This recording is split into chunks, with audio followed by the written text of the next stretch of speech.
Well, here we are on the Great Wall, about an hour outside Beijing. Great Wall of China. It's a very hazy day today, which is a big shame, but you can just about see it snaking off there. You can also make out lots of dots on the wall. There are of course people. I can't believe how many people there are today. And so anyway, so I climbed up from right down at the bottom, which you can't really see. And it's taken me about an hour, no, maybe 45 minutes to climb all the way up and to this. There's a summit up there. I didn't want to record this up there because it's so noisy. And then the road, the wall goes all the way down, down, down, down, down. It becomes very steep and it drops right down into the valley below. I must admit, it is quite extraordinary. It's really an amazing accomplishment, and it kind of puts today's incredible skyscrapers to shame in a way, because crikey, building a wall like this in this terrain, it's absolutely insane. You can't actually see it from here, but there's actually a cable car that goes, where is it? It starts just over there, back down to the car park, which I guess they didn't have in the old days. But yeah, I'm glad I came out here. The bus was dirt cheap. It was like 70 pence for this 1 hour trip out in this nice coach. So it was great, but yeah, so many people. So many people. Here is very few actually, but in areas back there, what would happen is you'd get absolutely everyone would suddenly have to go through this one tiny little doorway and down a steep flight of steps, and so you'd have these massive queues and everyone's shouting at each other saying, "Go on, get on with it." And yeah, so recommendation is, if you're going to come to the Great Wall, come very early in the morning. It opens at something like 5:30. Don't come in August when it's hazy, and bring your camera. So yeah. So I think now I'm going to attempt to walk down there. Hopefully my knee will be alright, because this is a bit like mountain climbing really, and get down to the bottom, and then I think I'm going to head back into Beijing. And well, actually there's a whole stretch of wall up there that looks surprisingly uninhabited, so providing there's public access I might just wander up there a bit. Anyway, I shall leave it there for now. And Pepe the penguin, he's being very popular as well. Okay, alright, take care, till next time, bye bye. You can get a better idea of how crazy steep this thing is in this section here. You can see it goes straight up, and then tiny little gap, and straight up again. And what? Is she alright? Okay, so she was alright.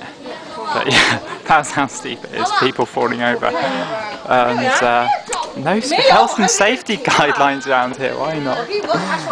So yeah, anyway, I'm going to carry on. I'm supposed to be going down, but it seems we've got to go up again. Off we go. Well, this is amazing. I've just come a tiny way from the official path where all the traders are and things like that.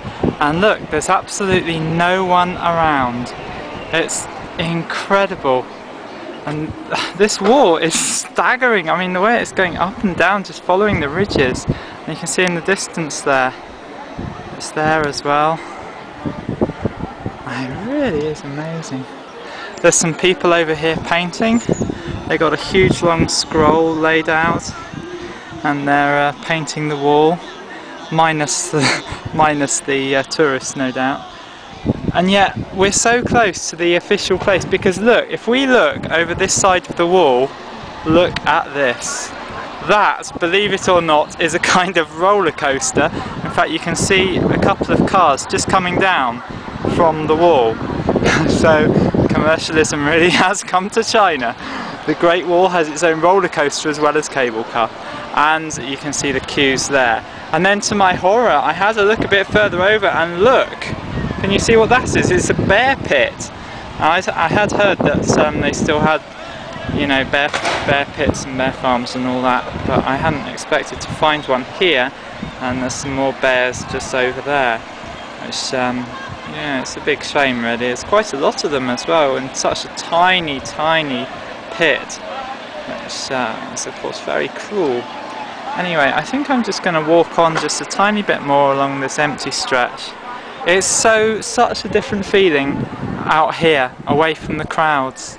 So, well, kind of peaceful if you ignore the background noise. So, it's beautiful. Thoroughly recommend it. Just avoid places like that. And like that. Okay, ta-ra for now. Of course, no Great Wall experience would be complete without a camel. Rather inexplicably. And then we've got all these souvenirs, of course. And over here, a shooting range. So it's all great fun. And fruit and things, nice souvenirs there. Yeah, it's the real it's the real tourist experience. Thankfully it hasn't been like that most of the time. Okay. And here we are at the bear pit. These poor things. God, that's driving me crazy having to live here. Trying to get some food. There's people sell food and so you can throw food at the bears.